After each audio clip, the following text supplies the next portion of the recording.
Ex, ex, exquisita radio. Exquisita radio. Oídos nuevos para propuestas nuevas. Exquisita radio. Oídos nuevos para propuestas nuevas.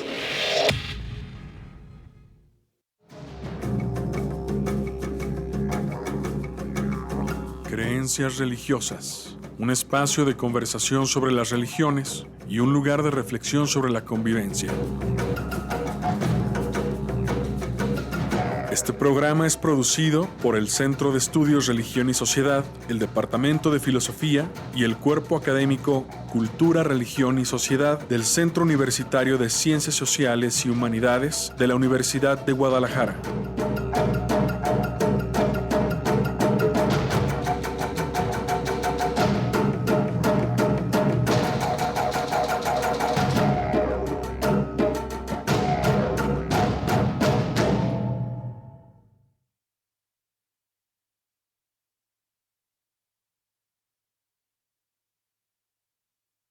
Pues buenas tardes nuevamente, gracias por estar aquí escuchando pues esta conferencia, y en esta parte vamos a hablar sobre los principales conceptos del hinduismo.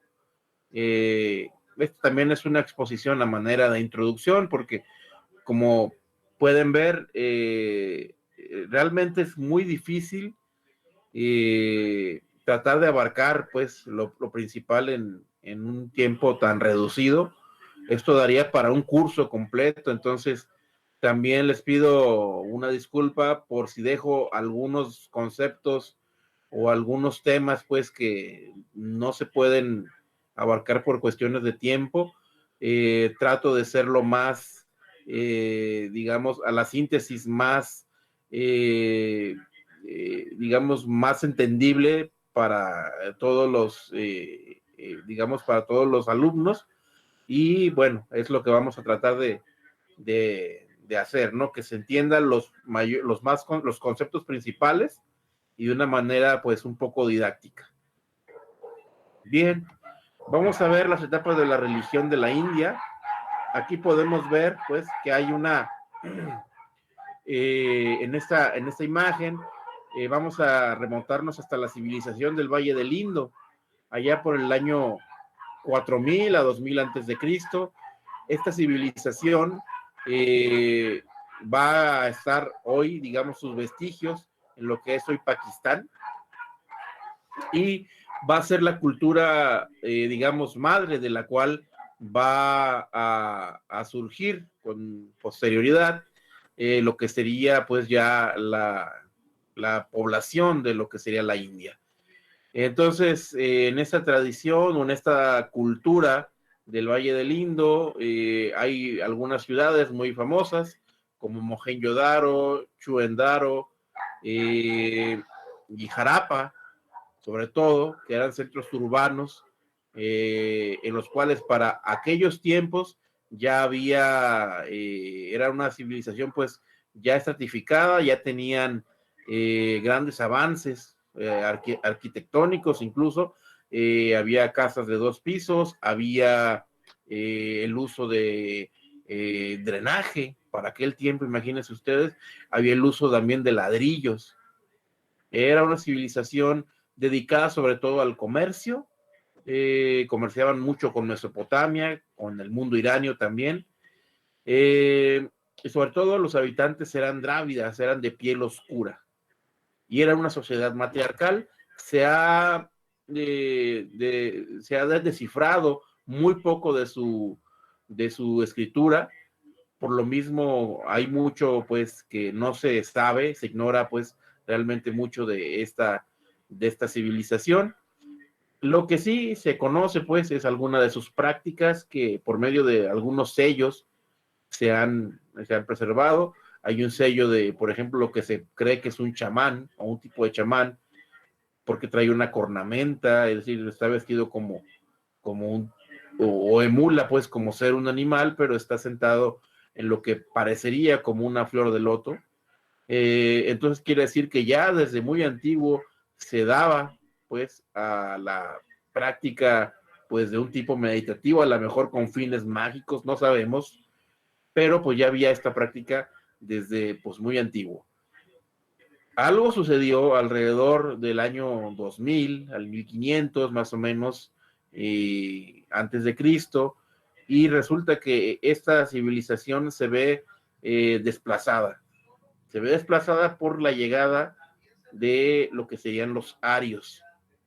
Los arios vendrían pues de una región que no se sabe todavía de dónde es, pero se supone, se cree que vienen del norte de Europa, es decir, probablemente hayan sido originarios de lo que es Escandinavia. Obviamente con el paso del tiempo no van a ser ellos los que van a llegar, sino descendientes de sus descendientes, de sus descendientes, hasta que llegan pues a la región de lo que es Irán, y allí van a tomar dos caminos. Unos van a ir hacia Oriente, hacia la India, y otros van a ir hacia Occidente. Es por eso que la lengua indo-irania o indoeuropeo va a ser o va a estar muy presente en prácticamente como raíz, pues, de las demás lenguas que van a surgir. Y van a también a dejar, digamos que sus rasgos religiosos, sus rasgos sociales, la composición social, las ideas religiosas van a ser pues muy similares. ¿Por qué? Porque van a tener, digamos, un tronco en común. Entonces, alrededor del año 2000 antes de Cristo, van a llegar pues a lo que sería esta civilización del Valle del Indo, y como guerreros que eran estos arios, pues van a vencer a esta civilización que prácticamente pues se dedicaba al comercio, a la agricultura, y no van a tener, digamos, mucha oposición, y fácilmente se van a hacer de un territorio en un periodo de tiempo muy corto. De ahí vamos a ver, pues, que la civilización o la sociedad, los habitantes de esta civilización del Valle del Indo, van a verse desplazados hacia lo que es ya el interior del subcontinente, de la India, el territorio que es actualmente la India, y por ello vamos a ver que los habitantes, sobre todo del sur de la India, son de tez más oscura, son descendientes de estos drávidas. Del sincretismo que se va a dar de la religión antigua del Valle del Indo a la religión que traen los arios, que es una religión de dioses de poder, dioses guerreros, vamos a ver que se va a dar pues esta religión védica. La religión védica es un sincretismo pues de ambos panteones.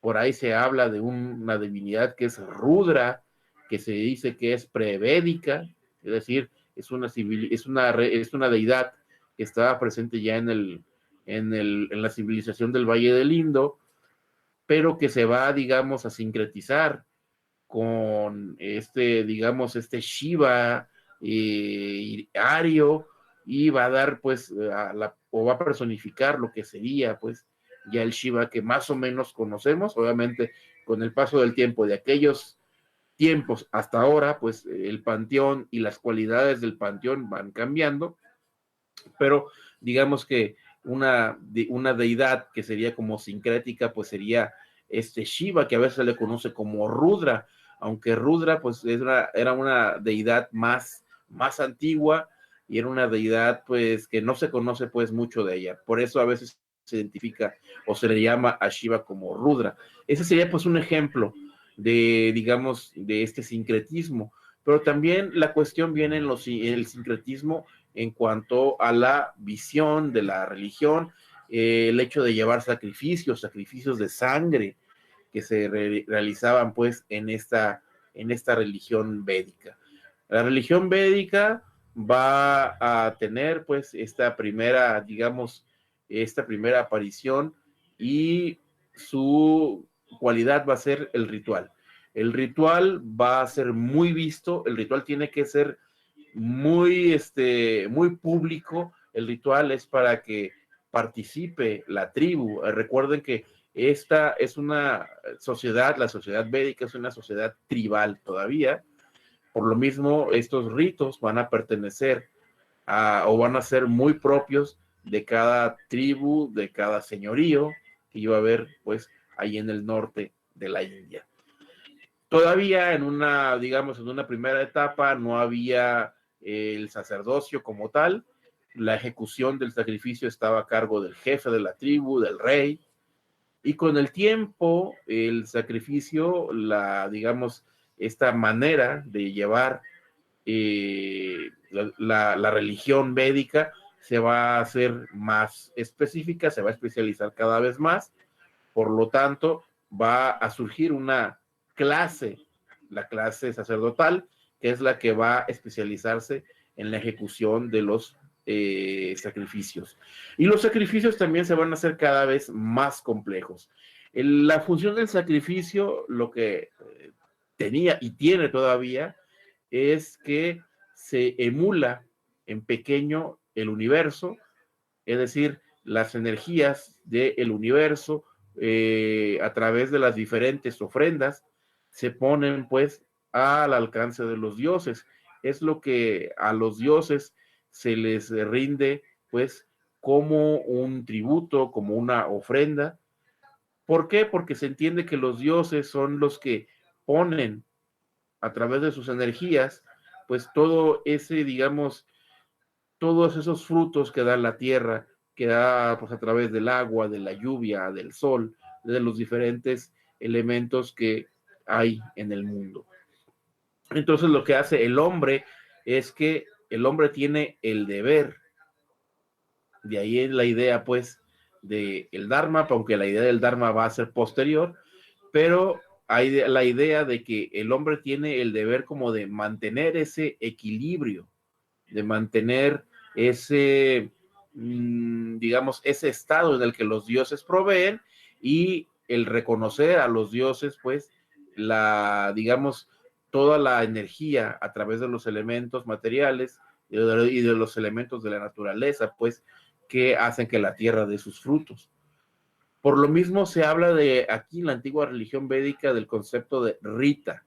Rita se entiende como un orden supremo, un orden del mundo, es lo que separa del caos. Entonces, para mantener a Rita, que es una diosa también dentro del panteón védico, para mantener ese Rita, ese orden, es que hay que ejecutar el sacrificio. Y el sacrificio se ejecutaba de diferentes, digamos, en diferentes fechas, para pues iniciar la cosecha, para levantar la cosecha, para cuando era tiempo de lluvias, para cuando era tiempo de secas, y diferentes momentos, pues, en los cuales se veía que el equilibrio se estaba perdiendo, pues era necesario mantenerlo. De ahí, pues, que los sacerdotes ya llegaron a especializarse, cada uno en algún aspecto del sacrificio. La liturgia se empieza a desarrollar, y como les digo, hay la necesidad de que se especialice cada quien en hacer una parte del sacrificio. El sacrificio tiene, digamos, a cabo o lo ejecuta un sacerdote, que es el sacerdote principal, el que dirige, pero a su vez tiene sacerdotes auxiliares. Y también con el paso del tiempo fue creciendo la necesidad de que esa liturgia estuviera siendo llevada a cabo a través de la ejecución y el canto de diferentes himnos según a la divinidad a la que se le estaba ofreciendo ese sacrificio. De ahí pues que tuvo que quedar registrado por escrito porque sintieron la necesidad de ponerlo por escrito antes de que se perdiera bajo la tradición oral, la pureza, digamos, de digamos, la escritura. Entonces, es ahí sobre el 1500 antes de Cristo cuando se escribe el Rig Veda, que es una colección de 1028 himnos a diferentes divinidades. Sobre todo hay divinidades muy recurrentes como puede ser Indra, que era el dios sigue siendo pues una divinidad que está relacionada con el cielo, es el dios del trueno. En los mitos se menciona a Indra como el jefe de los dioses, el general de los dioses. Cuando los dioses van a pelear contra los demonios, pues Indra es el que va a la cabeza y va cargando su arma predilecta, que es el trueno. Otra divinidad a la que están dedicadas pues muchos himnos sería Agni, el fuego. El sacrificio siempre se hace pues en una arena, y la arena siempre está, digamos, en el centro. Hay un fuego al cual se le hace la ofrenda. El fuego va a simbolizar ese elemento que va a llevar, que va a fungir como un tipo de mensajero entre los hombres y los dioses. Por eso es que el hombre, el ser humano, al momento de ejercer el sacrificio, entrega al fuego esas ofrendas, y a su vez se entiende que el fuego las lleva a las divinidades. Entonces, Agni, el dios del fuego, va a ser también una divinidad a la cual se le va a dedicar muchos himnos. Otra divinidad va a ser Varuna, es el dios de las aguas. Otra divinidad es Vayu, el dios del viento. Otra divinidad que muy importante es Soma. Soma es una bebida que era ingerida por los sacerdotes cuando ejecutaban el sacrificio, de tal manera que eran, digamos, esta bebida pues les generaba un tipo de trance, un estado de conciencia en el cual pues podían tener una visión o podían acceder al plano de las divinidades según pues la creencia de esta antigua religión védica. Y había un sacerdote que estaba especializado en la realización de esta bebida. Es decir, era muy especial la dosis en la cual había que mezclar esta hierba llamada soma junto con otras sustancias. Entonces, actualmente se dice que ya se perdió, digamos, la tradición, o se perdió pues el conocimiento de cómo realizar esta bebida, este brebaje, de tal manera que se dé el efecto que tenían los antiguos. Entonces, a lo que voy es que había sacerdotes muy especializados en cada parte del ritual. Por lo mismo, después de escribirse el Rig Veda, se va a escribir el Sama Veda, que es decir, que es la parte musical de los himnos. Los himnos no solo hay que recitarlos, sino hay que llevarlos con una métrica, con una rítmica y con una entonación muy especial. Y es ahí donde otro tipo de sacerdotes van a especializarse. Y se pone, como les digo, por escritos, este Samaveda. Viene el Yayurveda, que habla sobre las cuestiones ya generales de la liturgia, de cómo hay que ejecutar este sacrificio, y también pues escribe este texto, y finalmente, ya con el paso del tiempo, se va a escribir, digamos, un cuarto libro, que va a ser el Atharva Veda. Y este Atharva Veda ya va a tener una visión pues más mundana de lo que sería la religión védica. ¿Por qué? Porque en este libro se hablan ya sobre prácticas de tipo religioso, mágico,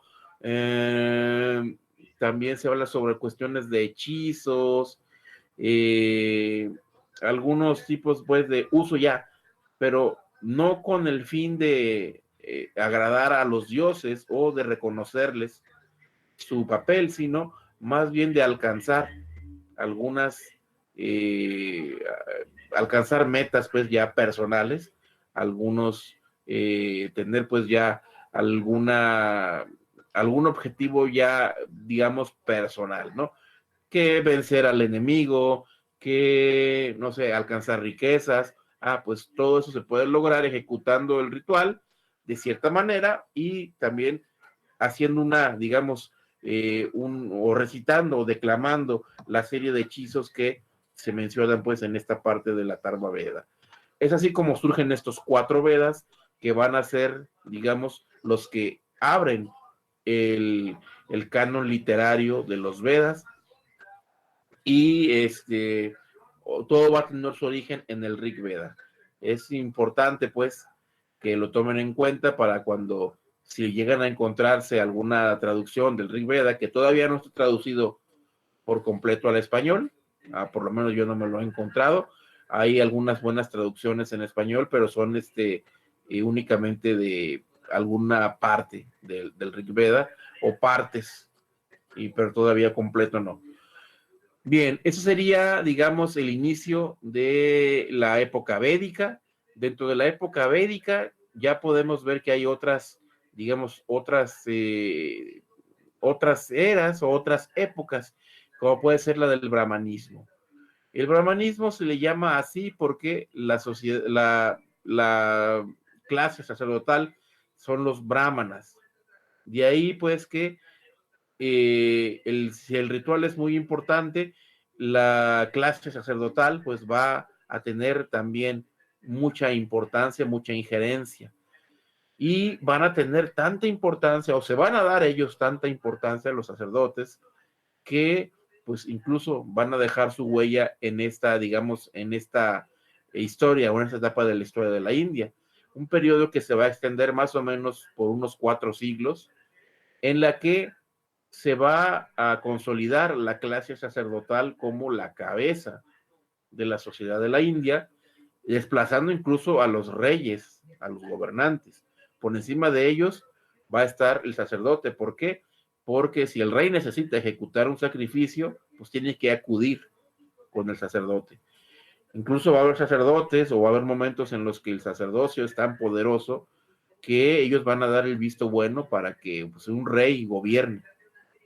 ¿Por qué? Porque ellos tienen que investirlo con el sacrificio. Es decir, las divinidades están de acuerdo en que tal o cual persona sea el gobernante y pues se le embiste por medio del sacrificio. Por eso pueden ver pues el poder tan grande que adquirieron los sacerdotes. Esto llevó a una serie de problemáticas. La primera es que el sacrificio se hizo muy caro. Es decir, el sacrificio necesita diferentes enseres, diferentes aditamentos, muchas cosas, aparte del pago a los sacerdotes. Entonces, el sacerdote era como, pues, no sé, era una profesión especializada y había que pagarle y con el paso del tiempo, los únicos que pudieron pagar por hacer un sacrificio eran los reyes. De tal manera que la población en general se vio desplazada de poder ejecutar sacrificios. Y al momento de desplazarse, pues sentían que no estaban cumpliendo con ese deber que se tenía para con los dioses. Y entra pues aquí la necesidad de, pues yo tengo que darle algo a la divinidad, si no, no estoy cumpliendo. Aquí no había el concepto de la devoción, como les digo, había el concepto de rita, de mantener ese orden. Y si únicamente el rey es el que lo puede hacer, entonces cada quien en su, digamos, en su vida individual, independiente, tenía, digamos, esa parte a deber para con las divinidades. Esto fue generando, como les digo, una serie de problemáticas. Muchos de habitantes, muchos creyentes de aquel momento, pues simplemente inventaron nuevas formas de acercarse a la divinidad. Por ello, muchos se fueron al bosque, dejaban la sociedad para irse a hacer alguna práctica de meditación, empezar a tener esta práctica de ascetismo. Es como la manera ellos concibieron, pues, de ejercer un acercamiento hacia la espiritualidad, hacia, digamos, las divinidades, sin la intermediación de los sacerdotes. A la par, ¿cómo se llama? La sociedad se fue estratificando mucho, de tal manera que quedaron 4 clases sociales. A la cabeza, obviamente, los sacerdotes se pusieron pues a sí mismos. Y entre otras cosas, va a generar pues que el descontento de las clases, sobre todo las más bajas, genere o haya generado el alejamiento a la religión tradicional. Por eso hubo 2 grandes escisiones hacia el año 700 y entre el año 700 y el 500 aparecen, por ejemplo, el jainismo. Se dice que el jainismo se puede seguir hasta más o menos como el año 800, que es una tradición monástica muy exigente, cuya figura es primordial es Mahavira, que aparece más o menos sobre los años 500, 600, y digamos, contemporáneo de él, de Mahavira, va a ser un Siddhartha Gautama, es decir, va a aparecer el budismo. Y son casos muy extraños porque ambos, tanto Mahavira como Siddhartha Gautama, son príncipes. Es decir, ellos tenían para pagar a los sacerdotes, tenían en sus cortes, obviamente, a un ejército de sacerdotes a su disposición, pero algo les llevó, algo sintieron, pues, que tenían que buscar, digamos, otra manera, otra forma de darse, pues, a la espiritualidad.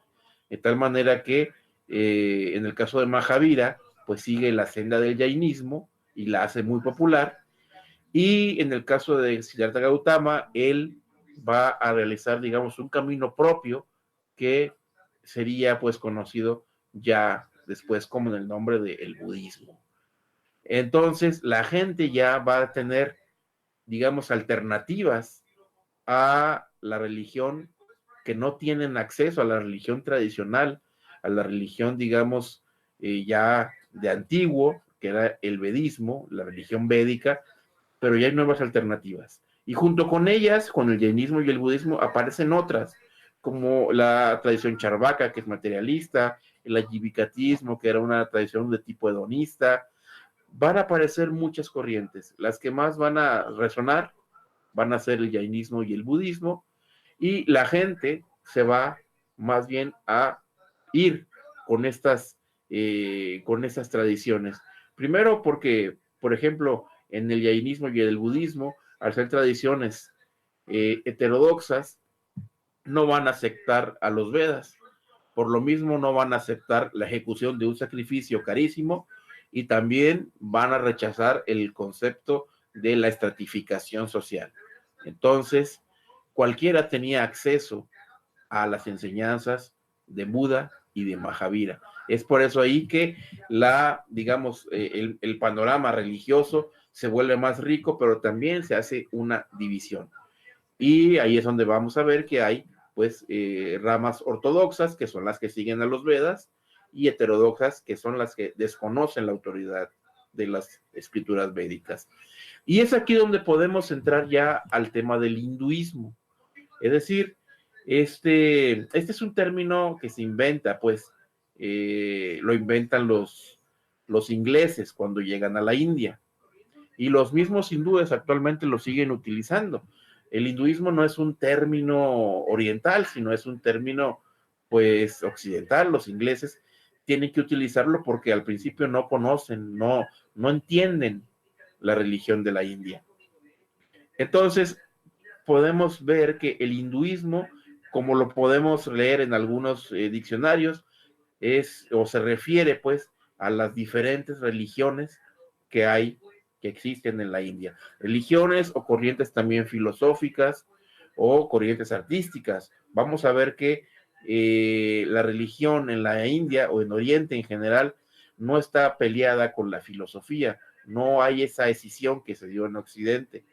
Entonces, tan filósofo puede ser un santo como tan, digamos, tan filosófico puede ser en algún momento su lenguaje, su discurso, y no por ello es que sea una cosa u otra, sino un sabio, un rishi en Oriente es todo, pues, es decir, alcanza, pues, le da para ser tanto un santo en el aspecto religioso como un sabio de tipo filosófico, de tipo práctico, puede conocer de muchos campos del saber, y la gente no tiene, digamos, conflicto con denominarlo sabio, para darle un término más genérico. Sabio porque conoce de muchas, digamos, de muchos campos, y no por ello es como Oriente, o que me dices si eres religioso o si eres filósofo. Entonces, aquí en Occidente sí hay digamos, esa separación. En Oriente no tanto. Eso vamos a ver que se da, pues, el hinduismo más o menos al siglo VI. ¿Por qué? Porque ya aparecen otras tradiciones No hay una sola religión, ya no es la religión védica. Ya aparece el jainismo y el budismo, y también va a haber, con el paso de los siglos, pues unos 3 siglos más adelante, va a aparecer un emperador, que es el emperador Ashoka. Este emperador es budista. Entonces, incluso ya hay una visión de Estado en la cual la tradición religiosa, por lo menos la que lleva el gobernante, que no se volvió religión de Estado bajo Ashoka, pero sí el gobernante dice, Ashoka dice, yo soy budista, y erige una serie de estelas por todo su imperio, en la cual pues él se menciona a sí mismo como seguidor del budismo, pero permite la libertad de cultos. Algo que se adelanta pues mucho, por ejemplo, al edicto de Milán, como pueden ver ya en el digamos, en el contexto de la Roma precristiana, ya casi pues rozando pues ya con la entrada, con la llegada del cristianismo a ser como una religión oficial. Bien, digamos, esta etapa del hinduismo se va a extender hasta el año 800 después de Cristo, ya en la Edad Media, y también aquí va a venir otra etapa intermedia que sería la del Tantra, que sería del siglo IV al XII. Esta corriente del Tantra sería una corriente heterodoxa, es una corriente que sobre todo va a echar raíces en lo que es el norte de la India, en lo que es la zona de Cachemira, esta región que ahora está muy digamos, en conflicto entre la India y Pakistán, ahora se la siguen peleando, pues en ese momento, en esta Edad Media, va a ser una región muy prolífica en cuanto a las personas, los grandes santos y sabios que van a residir aquí. Uno de ellos es Abhinavagupta, a quien se le atribuyen una serie de textos muy amplios, muy profundos sobre la tradición tántrica. La tradición tántrica va a ser una tradición heterodoxa, pero va a estar revestida por la tradición, digamos, ortodoxa. ¿Por qué? Porque los textos, las escrituras, se van a poner, digamos, en boca de las divinidades tradicionales, de Shiva, de Vishnu, de Agni, de las demás dioses y diosas, pero van a exponer digamos, una visión diferente, no la visión védica, sino una visión más abierta del mundo. Prácticamente en la visión védica hay que superar el mundo para llegar a digamos, a un plano divino. En el Tantra hay que más bien ver la divinidad en el mundo. Es decir, es una visión más, no separativa de el mundo que es bueno o malo, sino pues una visión más complementaria. Es decir, en el mundo se dan lo bueno y lo malo, y no es que sea realmente o haya que tomar partido por uno o por otro, sino ver las cosas como un fluir. Es más o menos lo que postula el Tantra. Va a venir ya después de eso otra etapa, que sería el resurgimiento del vedismo, que sería más o menos al año 800 hasta la actualidad. Esto es, se dice pues que más o menos a estas fechas, en los años 700, 800, los budistas y los jainistas van a tener una producción literaria e intelectual muy, muy grande, muy profunda, porque ellos, al no tener el peso de que sus escrituras sean escrituras sagradas, y lo sagrado pues no se puede tocar, ellos no tenían pues ese problema y empezaron a realizar ellos sus propios textos. En algunos casos eran textos de alguna profundidad filosófica muy grande. Hay un gran lógico que se llama Dignaga, que se dice pues que ha sido de los grandes lógicos que ha dado la humanidad, y era budista. Y también los jainistas hicieron algunas aportaciones también textuales, literarias y filosóficas muy grandes, de tal manera que en el campo intelectual dejaron atrás a la antigua religión védica. los sacerdotes, los brahmanas, se veían superados intelectualmente por las escuelas budistas, las escuelas jainistas. Entonces, ¿por qué era esto? Porque si ellos se basaban en los Vedas y los Vedas eran escrituras sagradas, lo sagrado no se puede tocar, no hay que quitarle ni un punto ni una coma. De hecho, los brahmanas, los sacerdotes, se memorizaban al pie de la letra, pues, los diferentes himnos y los diferentes, digamos, pasajes de las escrituras. Entonces no había, digamos, este quehacer filosófico como sí lo tenían los jainistas y los budistas. Pero ¿qué sucede? En el seno de una familia brahmínica, una familia sacerdotal del sur de la India, de una región que se llama Tamil Nadu, en la India, va a surgir un gran filósofo, un gran santo, un gran sabio, pues, que es Shankara. Shankara va a ser como el equivalente para el hinduismo de un Santo Tomás de Aquino, si me permiten, pues, el comparativo. Es decir, va a darle una fuerza intelectual, va a hacer que el vedismo resurja con, digamos, con una gran capacidad de argumentación, y esto va a hacer, pues, que, digamos, que ese resurgimiento tenga, digamos, tenga o esté vivo ese resurgimiento hasta la actualidad. No por nada seguimos hablando de hinduismo y hablamos de Shankara todavía digamos, en estas fechas, y se va a seguir hablando.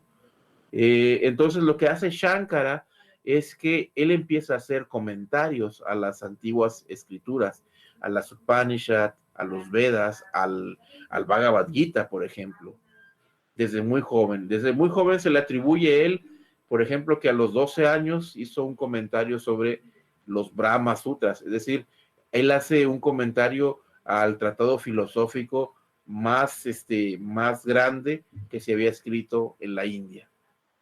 Entonces, podemos estar de acuerdo o no, los diferentes historiadores están de acuerdo o no en que se le atribuyan tantos textos a Shankara, que sea verdad de que a los 12 años lo escribió, ¿no? Bueno, lo que sí es que, pues, este personaje lo que hace, pues, es una producción literaria, filosófica, y también, aparte de todo eso, viaja por toda la India. Viaja a los principales centros intelectuales, en los que obviamente estaban los budistas, como, digamos, como los principales expositores, y él tiene muchos triunfos intelectuales.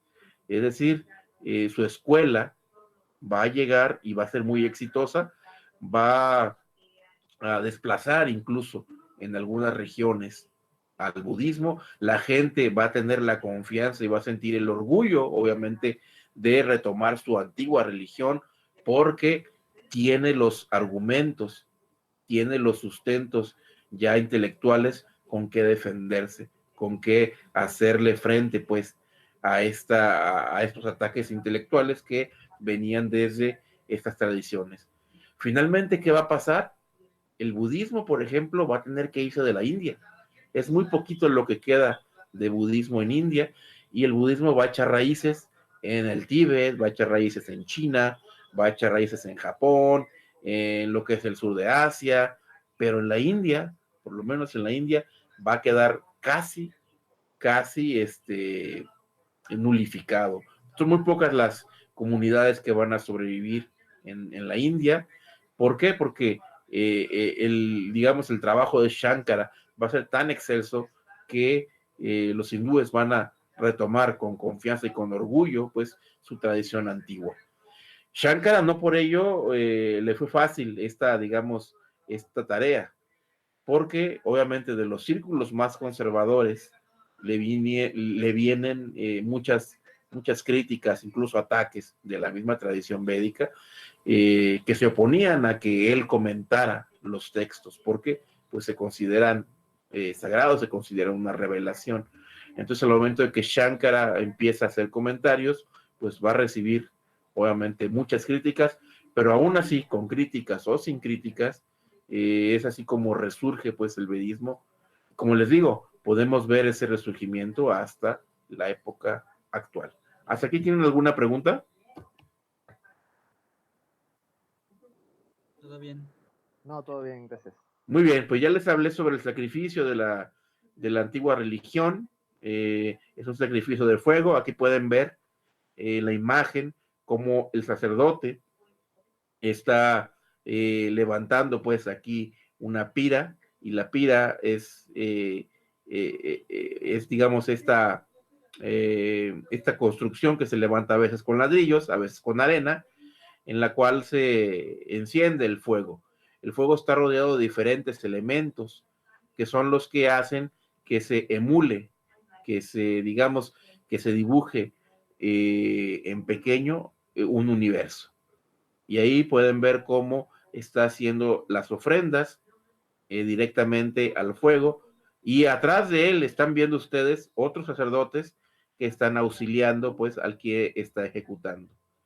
Entonces pueden imaginarse cómo en la antigüedad un rey tenía a su disposición pues un séquito completo de este tipo de sacerdotes que le ejecutaban un sacrificio cuando lo requería. Que va a iniciar una guerra, una batalla contra algún enemigo, pues un sacrificio para que gane. Que viene una época de sequía, pues el rey necesita, y ahí están los sacerdotes listos para llevar a cabo pues este sacrificio. Aquí estamos viendo que el sacrificio es con el fuego, pero en otras ocasiones se tiene que sacrificar a animales. Se sacrifican cabras por lo regular, o también vacas. El sacrificio de una vaca es muy caro, por lo mismo, y también se requiere únicamente en ciertas ocasiones muy especiales. Por ejemplo, cuando un rey va a entrar en guerra pues contra algún enemigo, se requiere pues el gome da yagia, que se llama, que es el sacrificio de una vaca, para pues tener la victoria. El sacrificio más caro de todos era el sacrificio de caballos. Se sacrificaba un caballo muy especial que tenía que ser un caballo blanco, y ese caballo blanco se tenía que encontrar en alguna región. Es decir, todo esto era muy, digamos, a lo mejor muy mágico, porque el sacerdote tenía que soñar dónde debía encontrar ese caballo, dónde lo debía buscar. Ya que lo buscaba y lo encontrara, tenía que, obviamente, llevarlo, presentarlo al rey, y el rey tenía que cuidarlo durante un año. Y ese caballo podía andar por ahora sí que donde quisiera. Para lo mismo tenía que tener una serie de sirvientes cuidándolo en todo momento durante un año, y el caballo pues andaba libre. Una vez cumplido el año, el caballo era llevado ante los sacerdotes, y previo al sacrificio de ese caballo tenía que haber todos los demás tipos de sacrificios, es decir, sacrificios menores que antecedieran al sacrificio del caballo.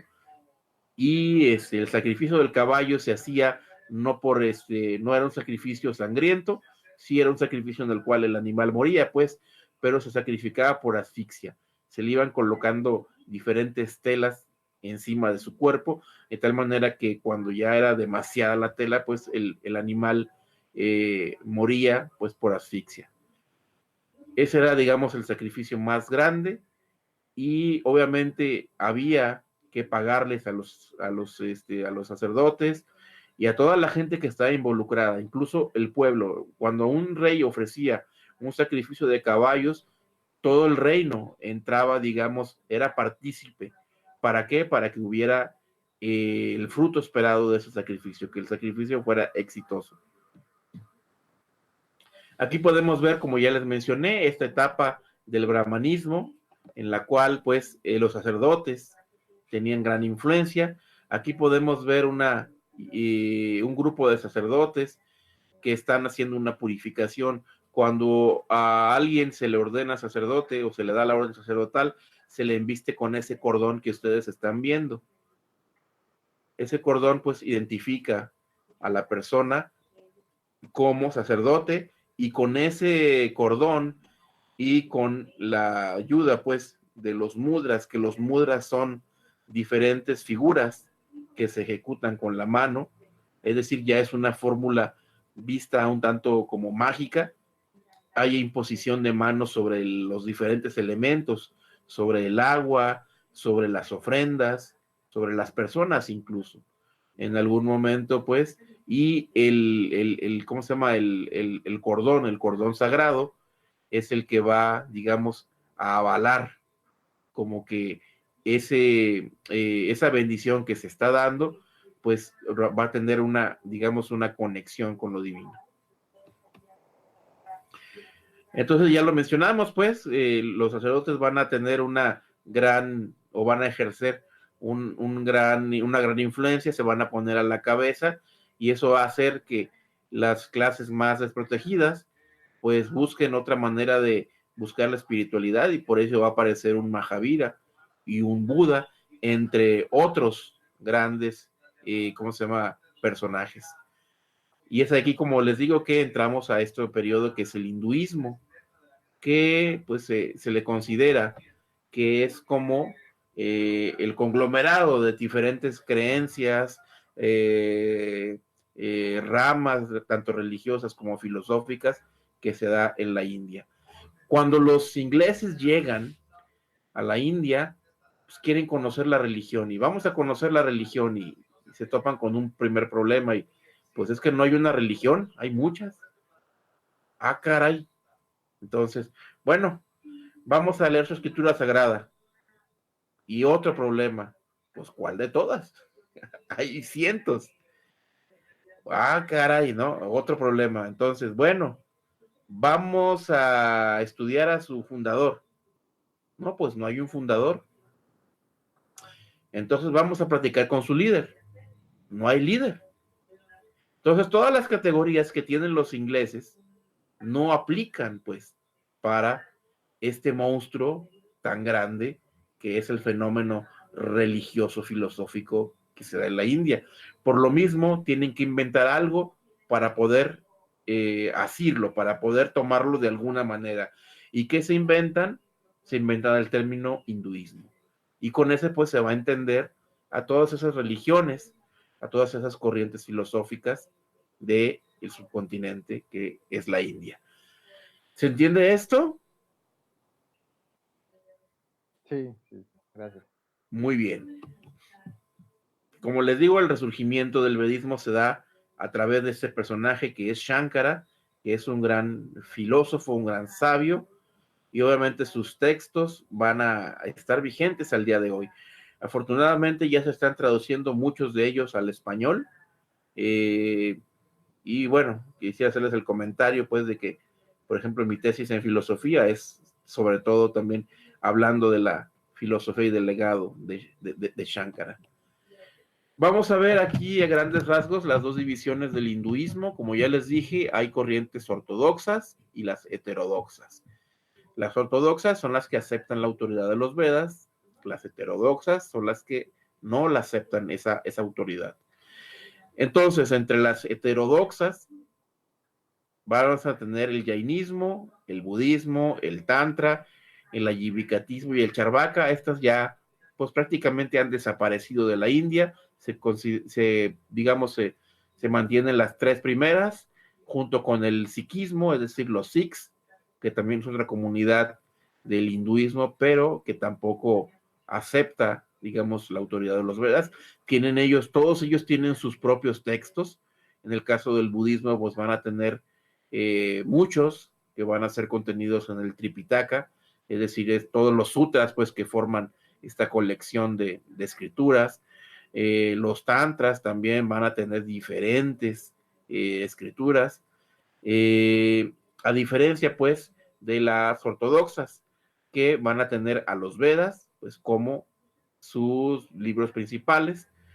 Y, por ejemplo, el Bhagavad Gita que ya vimos no es una escritura védica, porque no se da dentro del periodo que se cierra el canon védico, pero sí va a tener mucha influencia, sí va a estar influenciado por mucho del pensamiento védico.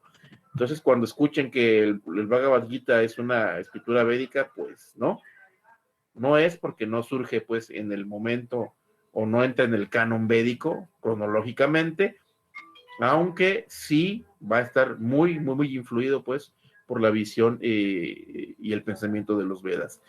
Las corrientes ortodoxas principales, vamos a dividir el hinduismo en dos, entre shivaísmo y vaishnavismo. Es decir, shivaísmo son las corrientes religiosas o filosóficas que toman como principio a Shiva, mientras que el vaishnavismo son las que tienen a Vishnu y a sus avatares, es decir, sus encarnaciones, como el objeto primordial pues de su culto. Y las corrientes también ortodoxas, vamos a ver que hay 6 darshanas. Darshanas son, digamos, corrientes filosóficas. Va a ser el yoga, el samkhya, el nyaya, la vaishésika, la mimamsa y la vedanta. Que el yoga, vamos a ver, pues, que es la, digamos, la práctica, es la puesta en práctica ya de las disciplinas. El samkhya viene siendo la parte teórica, la parte en la que se enumeran los elementos de la naturaleza, pero sobre todo es una parte pues teórica. El nyaya es la lógica de la India. Hay enunciados lógicos muy parecidos a los enunciados de Occidente, a los enunciados de Aristóteles. El Vaishésika y la Mimamsa van a ser digamos, dos corrientes, sobre todo de tipo, van a estar pues hablando de la liturgia, van a hacer disertaciones sobre la liturgia, algunas más prácticas, algunas más teóricas, pero sobre todo pues digamos, su tema va a ser en torno a la liturgia, cómo se debe de hacer, van a entrar en polémica a veces, sobre todo cuando está hablando de algún concepto, o cómo se entendía, o cómo se llevaba a cabo. Es lo que se van a tratar de estas dos corrientes, Vaishésika y Mimamsa. Y por último, el Vedanta. En el Vedanta va a estar el tema principal, que es la metafísica. Aquí se va a hablar sobre el estudio del Brahman, del ser, del Atman, del ser en el hombre, los diferentes aspectos, pues, que puede tener la concepción de este ser primordial, de este, pues, digamos, elemento filosófico. Sanatana Dharma es como los hindúes consideran a su religión, es decir, que es eterna digamos, este deber. Dharma se va a entender aquí como el deber eterno. El deber eterno para un hinduista va a ser, pues, el rendirle el culto a sus divinidades. Por lo tanto, dentro de la propia tradición se considera que no tiene un origen cronológico, sino cuando la creación se manifiesta, pues ya está implícito el elemento del Dharma. Vamos a ver pues que el Dharma, ya lo vimos cuando entramos al Bhagavad Gita, se va a traducir como un deber, como una moral, como una ley natural, como religión. Entonces vamos a ver que todos esos significados pues van a depender pues mucho de lo que se esté hablando, del contexto de la oración, pero pues para fines prácticos aquí lo vamos a entender como el deber, y el deber es la religión, es precisamente esa religión eterna, esa ocupación eterna que a todo buen hinduista pues debe de llevar a cabo. Aquí vemos que la sociedad está estratificada en las 4 clases. Las 4 clases principales, hay subclases. Están los brahmanas, los sacerdotes, están los kshatriyas, que son los guerreros o gobernantes, los vaishyas, que son también agricultores, los que cuidan digamos, al ganado, y está por debajo de ellos los sudras, que es la clase servil, los sirvientes de todos ellos. Por debajo de estos están los sin casta, los intocables, los paria, como pueden ser las personas que trabajan en un crematorio, las prostitutas, gente que trabaja pues como los mineros, los leñadores, que no tienen como mucho contacto con la sociedad. Digamos, hay una película que yo les recomiendo ver, se llama Agua. Esta película es de la directora Deepa Mita, se estrenó por ahí del 2002, creo. Tienen oportunidad de verla, véanla. Y ahí habla, por ejemplo, de los que no tienen casta, sería, por ejemplo, las viudas. Independientemente de que hayan tenido o hayan sido parte de alguna casta, cuando moría su esposo, ellas perdían como sus derechos. Entonces entraban pues a este grupo en los que eran intocables.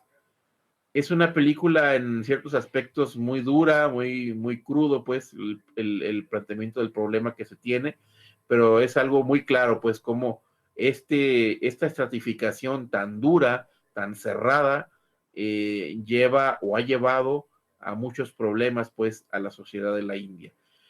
Cuando Gandhi toma el poder, él trata de hacer, digamos, que se relajen, ¿no? Este tipo digamos, de estratos, que no sea tan cerrado. Gandhi no lo logra, pero sí hay, digamos, hay mucho avance. Y como les digo, hay subcastas. No es lo mismo, por ejemplo, en el caso de los comerciantes, alguien que comercie oro, que comercie diamantes, que alguien que comercie, no sé, verduras en el mercado. Entonces, entre los mismos, digamos, entre los mismos estratos, digamos que hay diferencias.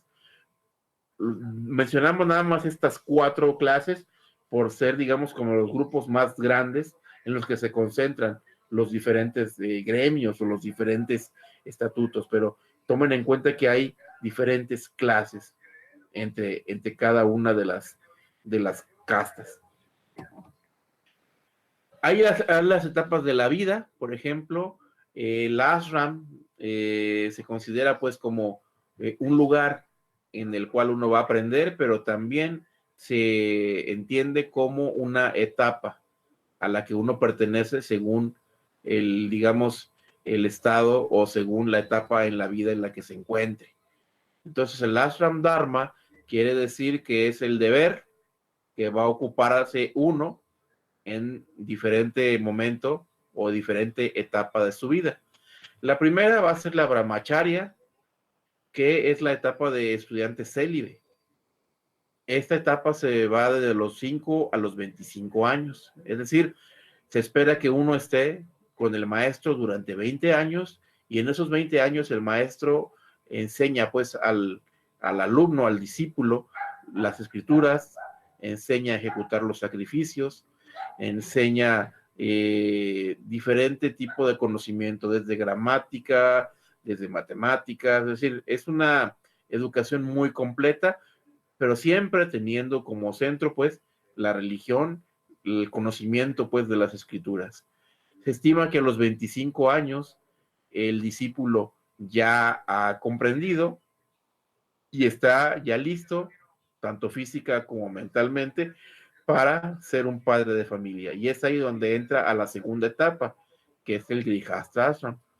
Ahí como vida de casado es cuando se da pues ya esta unión con una mujer.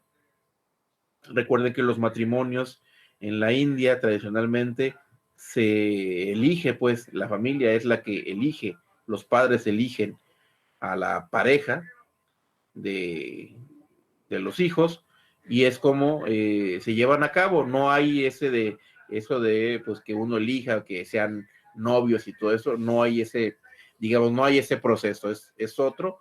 Entonces, cuando llega la edad, se casa este estudiante y va a vivir una vida pues de casado, va a tener sus negocios, pues va a tener que trabajar, pues ya va a inmiscuirse en el mundo. Obviamente todo lo que aprendió durante esos 20 años con su maestro le van a servir para ser un hombre cabal, es decir, se espera pues que quien ha recibido esta educación sea una persona de bien y obviamente eso lo lleve y lo muestre a sus hijos. Esta etapa se lleva de los 25 a los 50 años, cuando ya se estima pues que los hijos han alcanzado la mayoría de edad, que ya se valen por sí mismos, y la persona entra en la siguiente etapa de la vida, que es el Vanaprastha Ashram, o lo que sería una etapa previa a los votos monásticos. En esta etapa no hay una duración específica y el hombre se puede retirar con su esposa, o la esposa se puede retirar con su esposo, a tener este tipo de vida, digamos, de preparación previa a tomar votos ya como monjes. Se pueden acompañar, pueden durar los años que ellos quieran y crean necesarios, pues, en lo que se van, digamos, acostumbrando poco a poco a dejar su vida en su hogar para retirarse, pues, e irse a un lugar de meditación, a uno de estos monasterios en los cuales ellos pueden tomar digamos, esta vida, esta etapa de la vida, y ya una vez que están listos o que se sienten listos de común acuerdo, pues se dicen adiós para que cada quien ya en lo individual tome una vida como monje o como monja. Y es ahí donde se entraría al Sannyasi Ashram o la vida de renunciado. Ahí se toman ya los votos monásticos, votos de pobreza, votos de obediencia al maestro. Incluso hay algunos votos muy especiales de no permanecer más de 2 o 3 días en el mismo lugar. Hay diferentes tipos de votos que el renunciante debe de tomar. Y es ahí donde los va a llevar hasta el fin de su vida. Es decir, ya el hombre y la mujer ya han dejado a sus hijos, se estima pues que en buena posición, ya son mayores de edad. Ambos, el hombre y la mujer, se prepararon y ya han decidido pues tomar el siguiente paso y se separan pues ya para no verse más, para, digamos, cultivar lo que les resta de vida al 100% dedicados pues al desarrollo espiritual. Estas serían las 4, digamos, las 4 etapas de la vida de todo hinduista. Y aquí van a ver digamos, símbolo que es la suástica, que el significado de esta suástica pues es maravilloso. Lástima que popularmente pues Hitler le dio un significado pues grotesco, pero la toma digamos, este símbolo que es muy antiguo, lo toma pues de la India, y el significado de esta cruz suástica es que las salientes que están a los lados de esta cruz, es decir, digamos, estas líneas curvadas que están afuera de la cruz, significan las 4 clases. Es decir, lo que está afuera son está simbolizando a los brahmanas, los kshatriyas, a los sudras y a los vaishyas, es decir, los sacerdotes, los guerreros, los gobernantes, los sirvientes y los campesinos o los comerciantes. Y las 4, digamos, partes internas de la cruz van a simbolizar estas etapas de la vida. De tal manera que el significado de esta suástica es maravilloso, porque es la sociedad que en su, digamos, en su desarrollo social y también en su desarrollo individual está teniendo como visión la espiritualidad. Es una sociedad que está, digamos, cultivando su espiritualidad y por lo mismo tiene digamos, muy cimentados estos estratos sociales y estas etapas de la vida. ¿Se entiende? Yo creo que hasta aquí dejamos la presentación, José. Solo si hay algunas preguntas o comentarios. Ya hay por allá algunos comentarios de que ya es demasiada información y también tenemos que terminar la clase. Si hay preguntas de los alumnos. Pues, por la complejidad del tema, quizás sí sería o resulta como abrumador, ¿no? Tanta la condensación de la información. Pero si usted quisiera recomendarnos como un libro, un texto o algún lugar donde podamos iniciar como un estudio más profundo de esto, ¿qué recomendaría? Bueno, yo recomendaría, hay varios libros muy interesantes. Déjame ver cuál te puedo recomendar. Ay, híjole, es que hay tantos que... y realmente es difícil.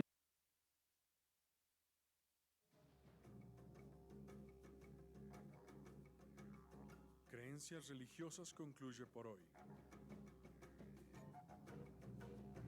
Este programa es producido por el Centro de Estudios Religión y Sociedad, el Departamento de Filosofía y el Cuerpo Académico Cultura, Religión y Sociedad del Centro Universitario de Ciencias Sociales y Humanidades de la Universidad de Guadalajara. Les esperamos el próximo martes a partir de las 6 de la tarde a través de la página oficial de La Exquisita Radio.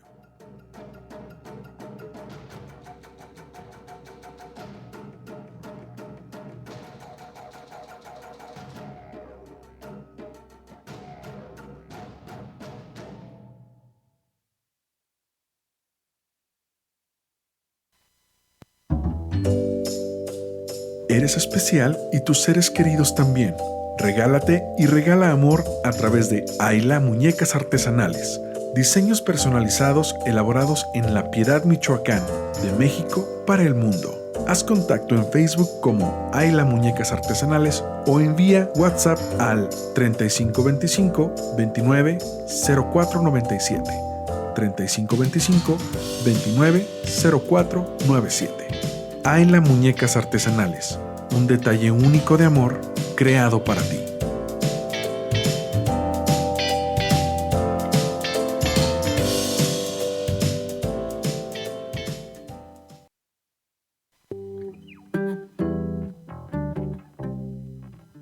¿Deseas un rico sabor en tus bebidas y alimentos sin dañar tu salud? Green Concept es la solución. Disfruta su extracto 100% natural de stevia. Endulza sin aportar calorías ni modificar los niveles de glucosa.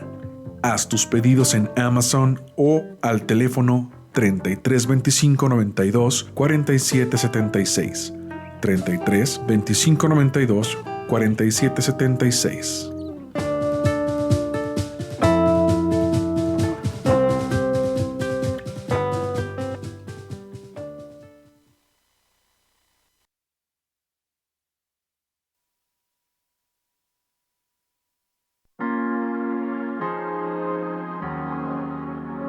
¿Te gusta lo orgánico y gourmet? Conoce Alfrini, alimentación saludable, marca 100% mexicana de alta calidad y con ingredientes naturales que te ofrece malteada para adultos que favorece a nuestra memoria, malteada nutritiva para niños, adicionada con hierro, calcio y vitaminas. Café gourmet, orgánico originario de Chiapas, mezcla de 3 granos, sin químicos dañinos o saborizantes, miel 100% natural desde Tapalpa, Jalisco. Información y pedidos al teléfono y WhatsApp 33 11 54 88 25. Visita nuestra página en Facebook como Alfrini Alimentación Saludable. Alfrini, por una nutrición consciente.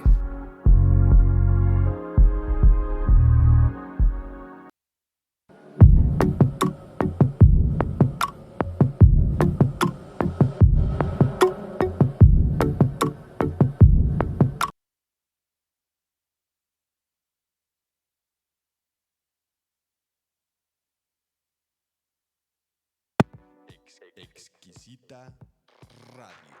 Oídos nuevos para propuestas nuevas.